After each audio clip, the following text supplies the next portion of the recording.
Hi, this is Chris Runde from Ross and Baruzzini, where innovation is made personal. And today I'm here with Jenn Golech from Swiftly. Hi, Jen.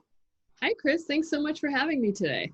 Absolutely. So we're going to dive into some of the impacts of COVID-19 on mass transit. But first, could you give a little background on Swiftly?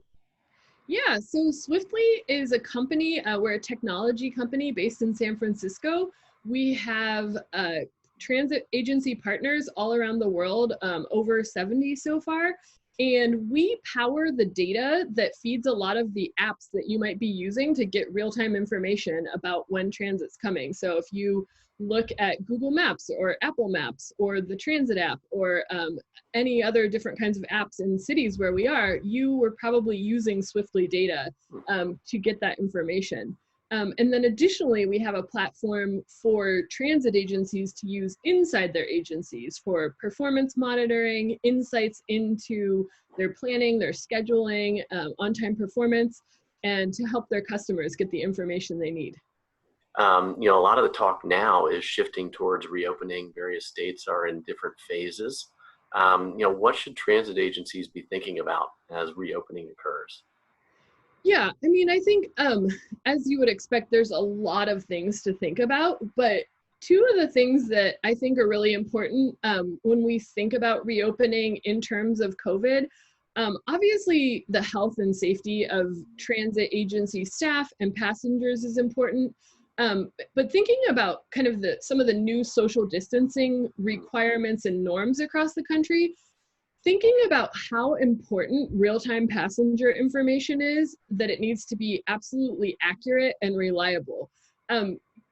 Prior to this, people might have, at the end of the day, just walked out of their office and went to stand at a crowded bus stop and just wait for the next bus to show up in a big crowd of people. That's not okay right now. So people need to be able to check their app and see, okay, there's a bus coming in 7 minutes. So I'm going to wait here in my office and I'll show up at that bus stop kind of 3 minutes or 2 minutes before the bus is coming to make sure that I can get on.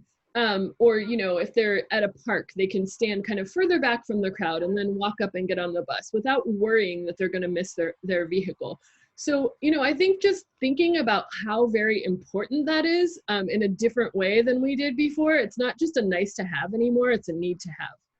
And then the other thing that I think also has new significance is, I'm not sure if you're familiar with the term headway spacing, but that's something in the transit industry we think about a lot, and that's just how often a bus comes. So if we think about kind of a high frequency route where you just kind of walk out to the bus stop and you're waiting for the bus to come every 10 minutes or something like that.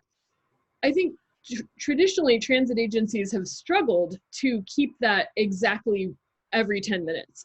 So, sometimes buses would be what we call bunched. There's two buses in a row, and then there's a big gap, and then a bus comes. And when that bus comes after that gap, it's very, very crowded. It's very important right now to keep those evenly spaced. So I think that transit agencies need to be thinking about new tools that help them manage that spacing digitally from their control centers or onboard their vehicles with their drivers. But also new ways of just managing that operationally, just paying a lot closer attention to it than they ever did before. Yeah, I think part of this is rider or passenger confidence and, the ability to predict accurately when something's coming, but also to know that I'm not going to be getting onto a crowded bus or rail. I think that's fascinating. I was wondering, are there any parting thoughts or things that you think that agencies should probably think about as we're still in this pandemic?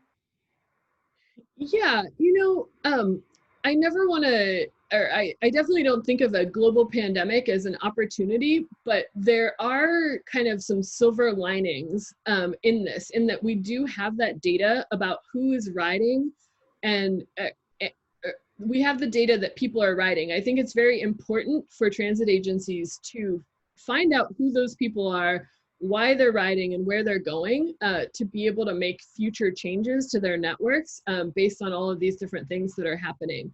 So I think that that's going to be huge going forward.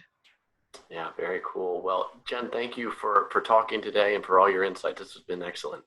Yeah, absolutely. Thank you so much for having me.